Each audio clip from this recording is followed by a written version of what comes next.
you cool younglings and padawans. Obi-Wan Kenobi here with another episode of Reading with the Force. If you're watching this, say hello to Anakin Bohannon. We're here in the Jedi Library, here in the Jedi Temple. Today's reading is going to be a fun one, but we just wanted to stop and let you guys know that we have t-shirts for sale. They're only $20 with free shipping. We do understand that this pandemic has been a bit problematic, so we wanted to make sure that we gave a treat out to all our special subscribers and readers. So today's story is coming from Disney's 5-minute fairy tales, and it's called The Prince and the Pauper. So, get out your chocky moo juice and heat up your chickie nuggies, and let's get started. Once upon a time, there was a kindly king who ruled with fairness and generosity. His son, the prince, always wished he could have a little adventure in his life, but he loved the kingdom too. It was a time of great peace, and the people were happy. But then the king grew sick, and things began to change.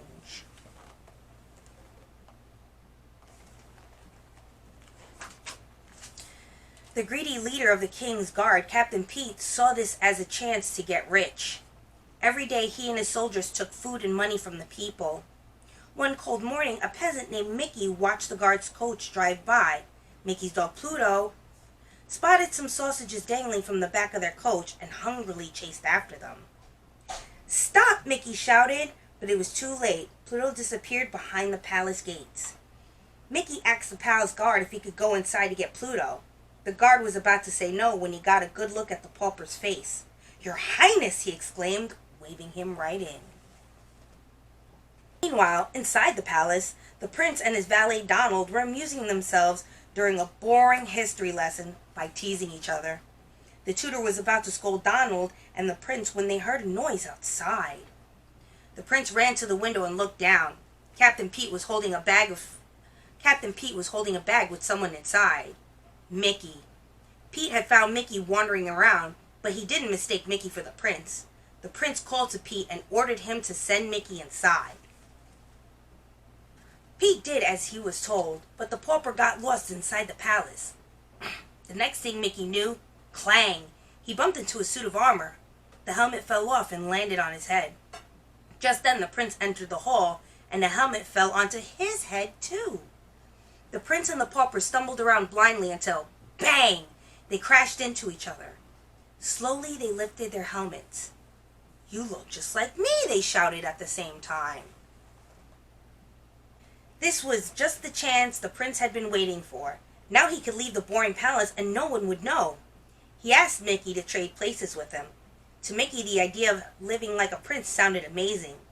They swapped clothes and the prince headed for the door. "I'll be back in the blink of an eye," he promised. The prince hurried off to enjoy his day as a pauper. In the market, he saw one of the captain's guards stealing food from the poor. "Halt! I am the prince!" he cried, holding up his royal ring. Then he climbed atop a cart and gave the food back to the hungry peasants. The guard who had seen the prince's ring rushed back to tell Pete. As soon as the captain heard, he came up with an evil plan. He would get rid of the real prince and make the fake prince do whatever he wanted. The prince, meanwhile, was at Goofy's house. Suddenly the church bells tolled, telling them that the king had died. "I must go to the palace right away," the prince said, showing Goofy his ring. "It is my duty to take over as king." But Captain Pete was waiting for him outside.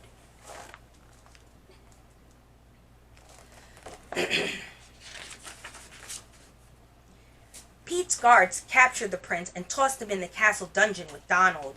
"Your royal ring won't do you any good," Pete told the prince with an evil laugh.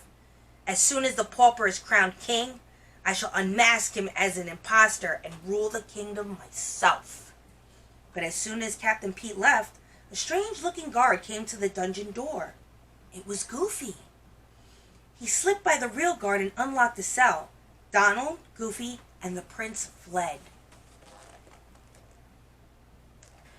At the same time, Mickey was trying not to be crowned king.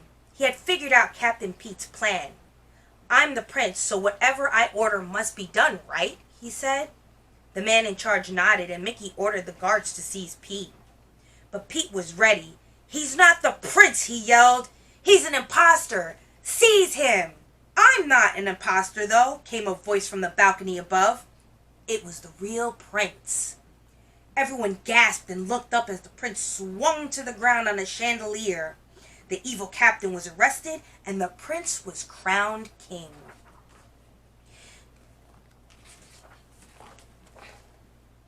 The kingdom was once again in kind, caring hands. With Mickey and Goofy by his side, the new king ruled, and they all lived happily ever after. The end.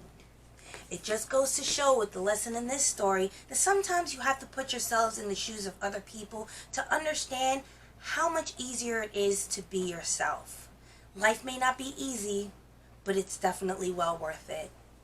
What did you think of that story, Anakin? Did you enjoy it very much?